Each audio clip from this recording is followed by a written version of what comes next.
اور ان کی زبان سے یہ بات نکلتی ہے کہ اللہ رب العزت میں کہاں آ گیا. اللہ رب العزت فوراً حضرت جبریل علیہ السلام کو بھیجتے ہیں. وہ پہاڑوں کے فرشتوں کو لے کے آتے ہیں. کہتے ہیں رسول اللہ آپ کہیے ابھی اس قوم کو ہم دونوں پہاڑوں کو ملا کر آپس میں پس دیں. لیکن چونکہ رسول اللہ رحمت للعالمین تھے, رحمت کا دریا جوش مارتا ہے. کہتے ہیں کہ نہیں, اس کی آئندہ نسل اسلام لے آئے گی. آپ سوچئے کہ وہ لوگ جنہوں نے نبی کریم صلی اللہ علیہ وسلم پر پتھروں کی بارش کی, آپ کے پیچھے نوجوان لڑکوں کو ایسے ہی چھوڑا تاکہ وہ آپ صلی اللہ علیہ وسلم کو تکلیفیں دیں, لیکن دعا کرتے ہیں اللہ کے نبی صلی اللہ علیہ وسلم. فرمایا کہ یہی جذبہ اس امت کے اندر بھی پیدا ہونا چاہیے, یہی روح اس امت کے اندر بھی پیدا ہونی چاہیے جس طرح رسول اللہ صلی اللہ علیہ وسلم نے کر کے دکھایا. پھر اس کے بعد اللہ کے نبی صلی اللہ علیہ وسلم مقام نخلہ ایک وادی ہے, اس میں تشریف لے جاتے ہیں, وہاں قرآن پڑھتے ہیں. اور جب قرآن پڑھ رہے ہوتے ہیں تو جنوں کی ایک جماعت کا گزر ہوتا ہے, وہ قرآن سنتی ہے اور فوراً ایمان لاتی ہے. اللہ کے نبی صلی اللہ علیہ وسلم کو پتہ نہیں تھا. اللہ رب العزت نے وحی کے ذریعے بتایا کہ ابھی آپ کے پاس سے ایک جنوں کی جماعت گزری ہے اور انہوں نے آپ جو کلام پڑھ رہے تھے, کلام الہی, اس کو سنا اور اس کو دل سے قبول کیا اور اس کی دعوت کے لیے وہ اپنی قوم میں چلے گئے, اس کی دعوت دینے کے لیے اسی کلام کی. نبی کریم صلی اللہ علیہ وسلم یہی وہ سال تھا طائف جب گئے ہیں.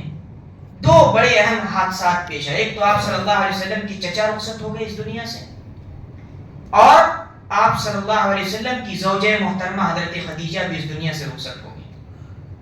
دو بڑے سہارے تھے, ہر موڑ پہ نبی کریم صلی اللہ علیہ وسلم کا سہارا بن رہے. اسی لیے اس سال کو غموں کا سال عام الحزن کہا جاتا ہے.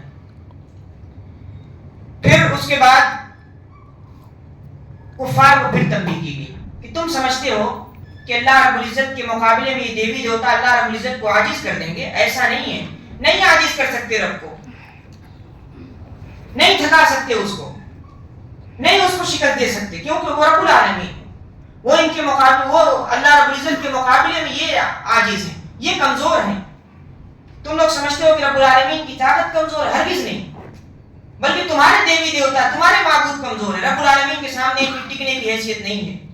پھر اس کے بعد سورہ محمد ہے, اور سورہ محمد میں سب سے پہلے بتا دیا گیا کہ نیک اعمال کب برباد ہو جاتے ہیں, انسان نیکیاں کرتا ہے وہ کب برباد ہو جاتی ہیں. فرمایا کہ جب لوگ کفر کرتے ہیں, اللہ رب العزت کا انکار کرنے لگتے ہیں, جب لوگ اپنی منمانیاں کرتے ہیں اللہ رب العزت کے احکام کو چھوڑ کر, اور لوگوں کو سیدھے راستے سے روکتے ہیں,